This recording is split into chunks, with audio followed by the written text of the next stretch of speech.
No nosso último encontro, nós estávamos conversando sobre a fé. O Catecismo nos ensina o que é a fé. A partir do parágrafo 153, o Catecismo fala das características da fé. A fé é dom de Deus, mas a fé, ao mesmo tempo, é também um ato humano.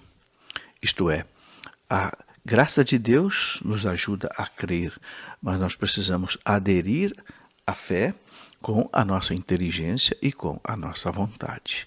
Exatamente o que a graça de Deus faz é influenciar, potencializar a nossa vontade, a nossa inteligência para aderir a Deus naquilo que Deus se revela para nós.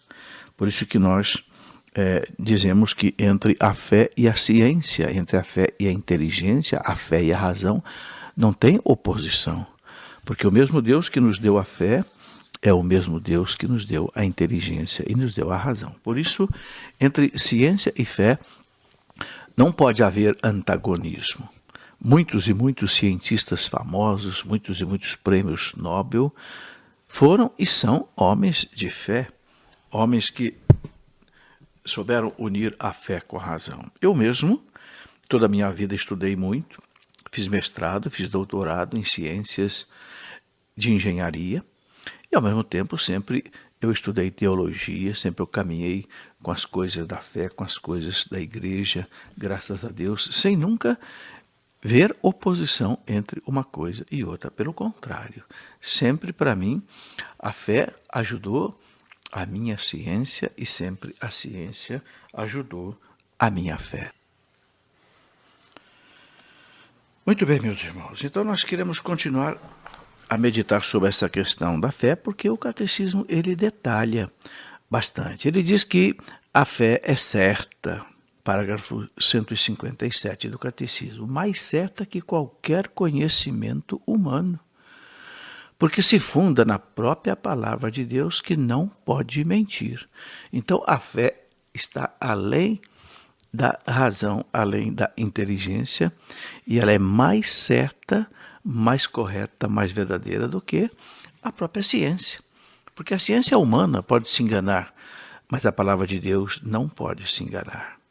A fé procura compreender, é característico da fé, aquele que acredita, desejar conhecer melhor aquele em quem pôs a sua fé e poder compreender melhor o que esse Deus nos revelou.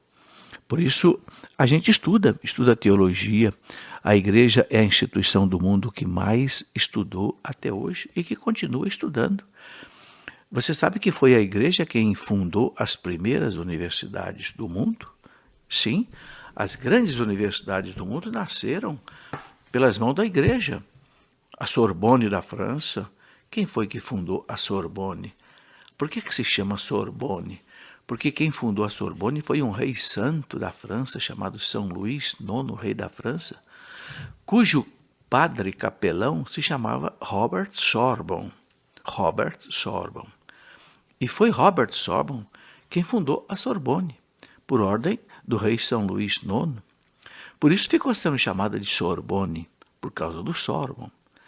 E outras imensas universidades do mundo foram fundadas pela igreja, como, por exemplo, a Universidade de Oxford, na Inglaterra, Cambridge, depois Coimbra, em Portugal, Valladolid, na Espanha, e muitas outras universidades, Bolonha, na Itália. Todas as grandes universidades, a partir do ano 1100, foram fundadas pela igreja, porque a igreja estuda, a igreja crê, tem fé, mas a igreja quer também compreender os mistérios dessa fé. Por isso a igreja usa a ciência para ajudar a fé, a filosofia, as línguas antigas, a arqueologia, a paleontologia. A igreja tem batalhões de teólogos que estudam, de exegetas, de hermeneutas.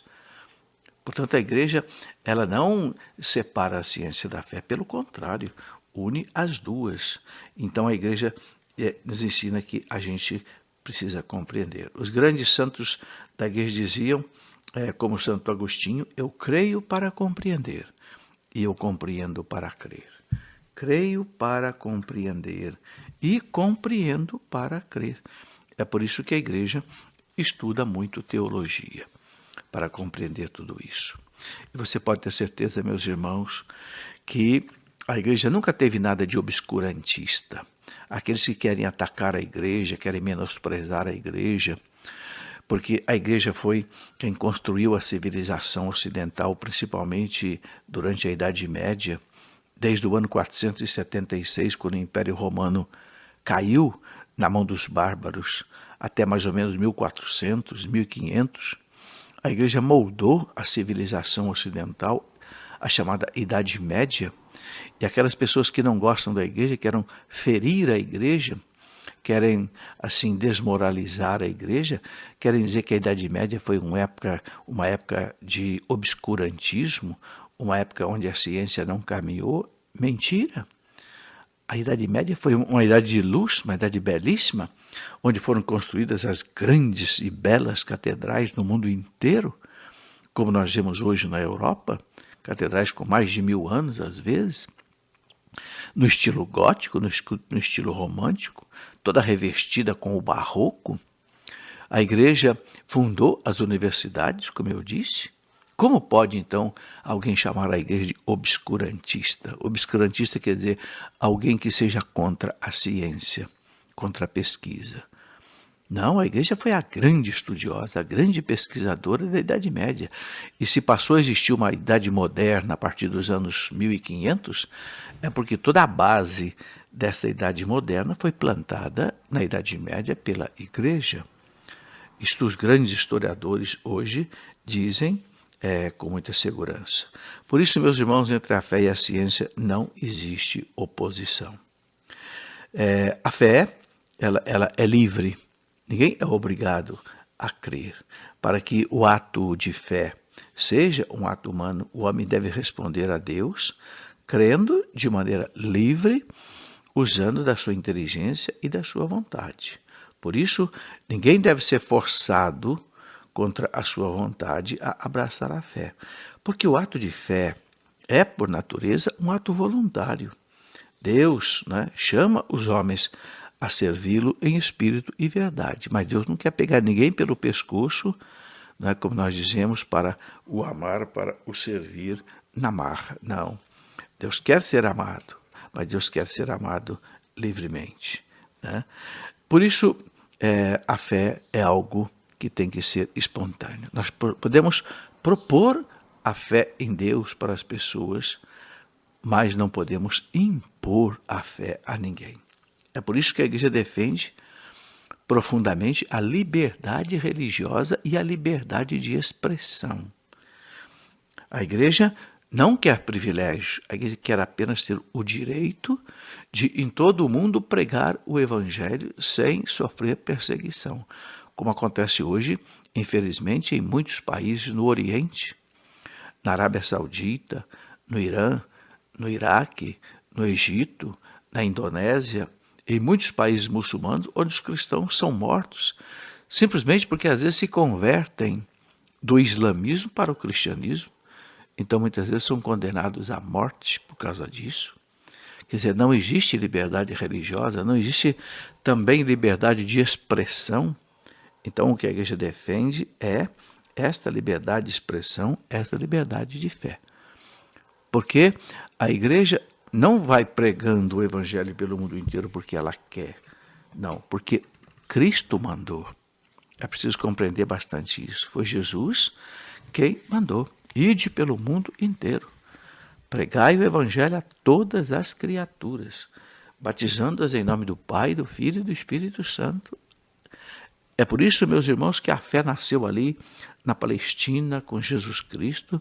Dali ela foi levada para a região do Egito, norte da África, foi levada para a Arábia toda, para toda a região que hoje é a Turquia, e foi levado para toda a Europa, para a Grécia, para a Macedônia, por São Paulo, por São Pedro, chegou até Roma.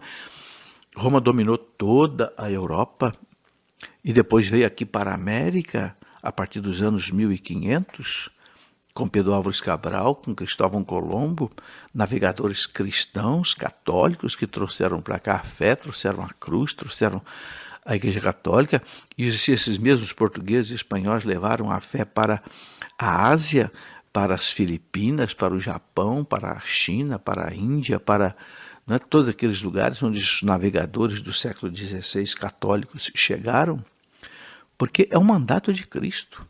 Ide pelo mundo inteiro. A igreja não prega o evangelho simplesmente porque ela quer, porque Cristo manda.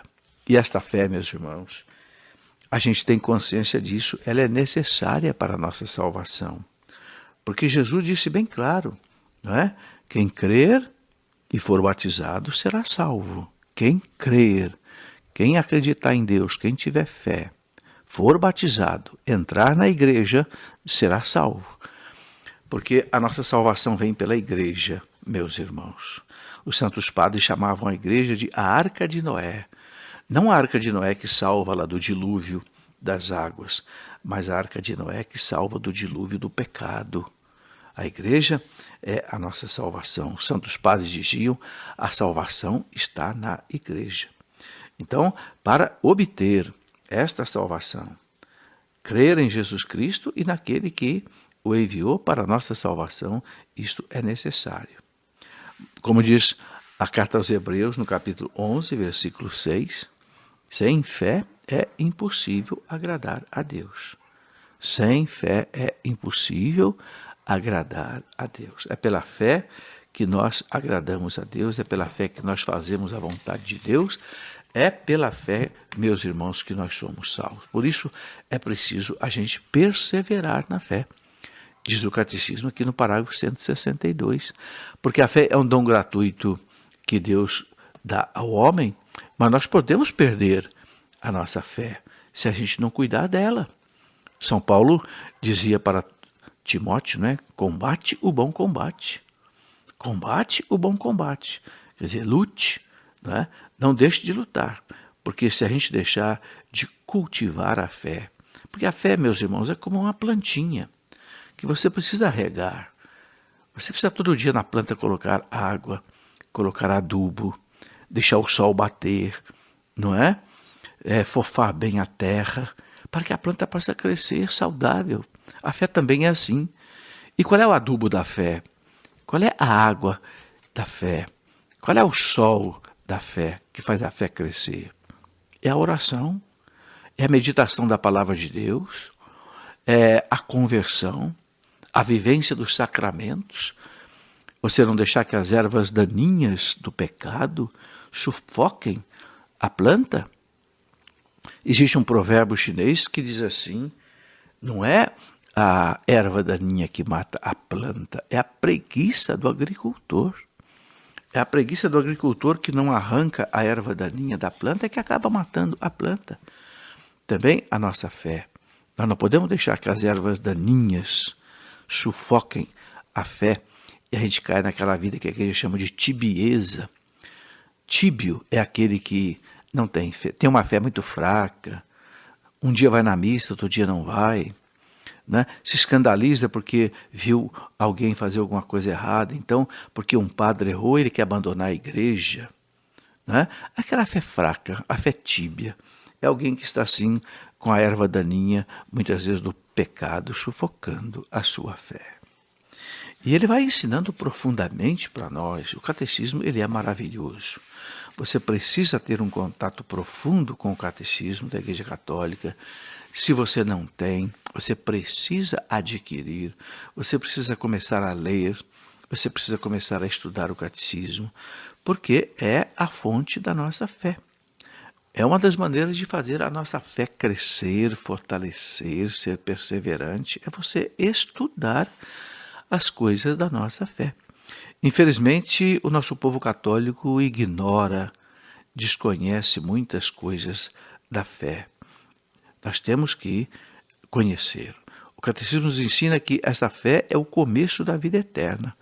A fé nos faz assim como que degustar, né? Experimentar, como por antecipação a alegria e a luz da visão de Deus, da visão beatífica que nós vamos ter de Deus na eternidade.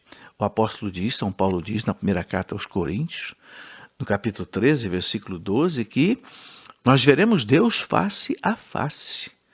Mas sabe, quem tem fé, já vê Deus nesse mundo.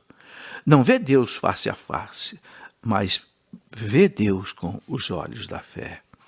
É muito importante a gente compreender isso. Enquanto nós caminhamos pela fé neste mundo, assim como diz São Paulo, como que pelas apalpadelas, né? Não pela visão, mas nós podemos conhecer a Deus, como que ele diz através de um espelho, né? De maneira imperfeita, mas nós já sentimos a presença de Deus. Então nós devemos nos voltar para esses grandes testemunhos da fé, como nós já dissemos aqui, Abraão, a Virgem Maria, os nossos santos, os nossos mártires, né? Quantos homens de fé, os nossos profetas, os nossos patriarcas, e a gente precisa então comungar com eles, como diz o apóstolo, com essa tão grande nuvem de testemunhas ao nosso redor, né? E nós vamos então rejeitando todo fardo, todo pecado que nos envolve, para que nós possamos então correr com perseverança para o certame que nos é proposto, o desafio que nos é proposto, com os olhos fixos naquele que é o autor e realizador da nossa fé, Jesus. A carta aos Hebreus, capítulo 12, versículo de 1 a 2, nos convida a isso, que nós, né, olhando assim essa nuvem de testemunhas ao nosso redor, testemunhas da fé, os santos, os mártires, os papas, os doutores da igreja, os padres da igreja, nós possamos então correr, né, nessa disputa, nesse certame que Deus nos propõe, mas ele fala uma coisa muito importante, sempre com os olhos fixos naquele que é o autor e o realizador da nossa fé, Jesus Cristo. Olhar para Jesus. Assim, a gente não perde a fé. Eu gosto de lembrar que quando São Pedro, né, encontrou-se com Jesus caminhando sobre as águas do mar da Galileia, Pedro quis saber se era Jesus mesmo, então disse, e é o Senhor mesmo? Então faça que eu vá caminhando sobre as águas ao teu encontro. E Jesus disse, venha Pedro. E Pedro começou a andar sobre as águas, mas quando ele olhou para o barulho do vento, quando ele olhou para a tempestade do mar, Pedro teve medo e começou a afundar. Foi preciso que Jesus corresse, segurasse Pedro pela mão, para que Pedro não afundasse e não morresse afogado. E depois que Jesus trouxe Pedro para dentro do barco, Jesus disse para ele, por que você duvidou? Homem de pouca fé, por que você duvidou? Quer dizer, por que você tirou os olhos de mim? Se você, ao invés de olhar para o vento, o barulho do vento, olhar para as tempestades, se você ficasse olhando para mim, se você acreditasse na minha palavra que eu disse, vem, você não teria afundado. É por isso, meus irmãos, que às vezes a gente afunda nas tempestades da vida, nos problemas da vida, nas preocupações, porque a nossa fé enfraquece. E por que a nossa fé enfraquece? Porque nós tiramos os olhos de Cristo.